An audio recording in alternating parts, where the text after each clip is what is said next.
অষ্টম শ্রেণীর শিক্ষার্থীরা, আজকে আমরা গণিত অধ্যায় ৪ ক্ষুদ্র সঞ্চয়ে ভবিষ্যৎ গড়িয়ের উপর একটি দৃশ্যপট নির্ভর সমস্যার সমাধান দেখব। তো সমস্যাটি চক্রবৃদ্ধি মূলধন এবং মুনাফা এর সূত্র সম্পর্কিত সমস্যা। আশা করি তোমরা এই ধরনের সমস্যার সমাধান করেছো। তো ১ নম্বর সমস্যাটি আমি সমাধান করি। আনোয়ার সাহেব বার্ষিক ৮% মুনাফায় ১০,০০০ টাকা ব্যাংকে জমা রাখলেন। ক নম্বর, তিনি সরল মুনাফায় ১ বছরে কত মুনাফা পাবেন? প্রথমে আমরা মানগুলো তুলে নেই।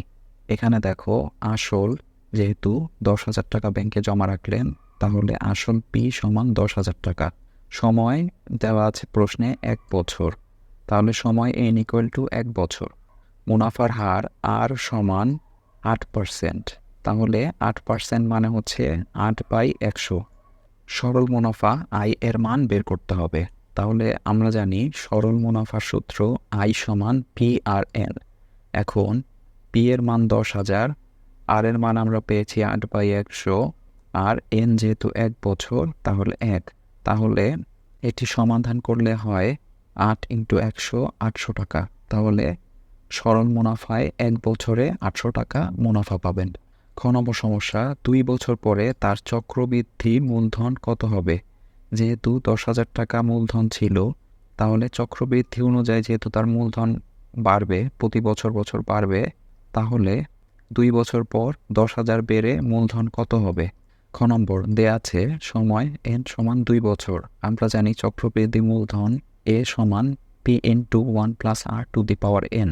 তাহলে পি ছিল হচ্ছে ১০,০০০, 1 এই ১ লিখলাম, আর হচ্ছে ৮, আর ৮/১০০ টু দি পাওয়ার এন এর মান হচ্ছে ২ বছর মানে ২। তাহলে ১০,০০০ ইন্টু 1 প্লাস ৮কে ১০০ দিয়ে ভাগ দিলে হয় 0.08 টু দি পাওয়ার 2। তাহলে ১০,০০০ ইন্টু এখানে ১ যোগ 0.08 সমান 1.08 স্কোয়ার। তাহলে ১০,০০০ ইন্টু এটার মান আসছে 1.1664 টাকা। তাহলে গুণ দিলে হয় ১১,৬৬৪ টাকা।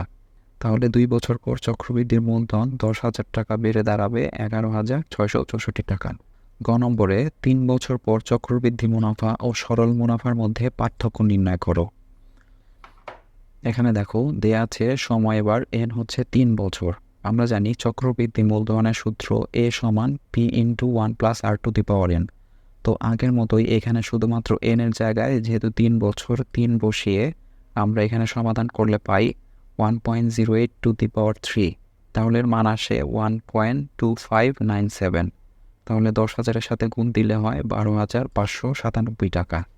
তো চক্রবৃদ্ধি মূলধনটা বের করলাম। তো চক্রবৃদ্ধি মূলধন বের করলাম এই কারণেই চক্রবৃদ্ধি মুনাফাটা বের করার জন্য। তো চক্রবৃদ্ধি মুনাফা সি এর সূত্র হচ্ছে এ মাইনাস পি। তো এ হচ্ছে মূলধনের সূত্র, এটা হচ্ছে ১২,৫৯৭ টাকা, আর পি ছিল প্রথমে ১০,০০০ টাকা। তাহলে ২,৫৯৭ টাকা হচ্ছে মুনাফা বা লাভ। আবার এখন সরল মুনাফা বের করতে হবে। আই সমান পি আর এন।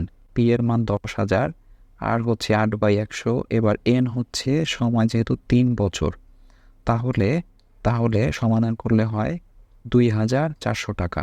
তো এখন চক্রবৃদ্ধির মুনাফা দেখা যাচ্ছে বেশি, তাহলে চক্রবৃদ্ধি মুনাফা থেকে সরল মুনাফা মাইনাস করলে হয় ২,৫৯৭ মাইনাস ২,৪০০ বা ১৯৭ টাকা।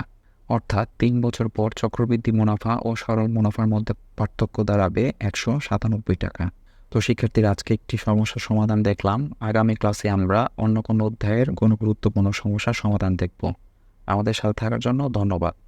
আমাদের চ্যানেলটি সাবস্ক্রাইব করতে ভুলবে না।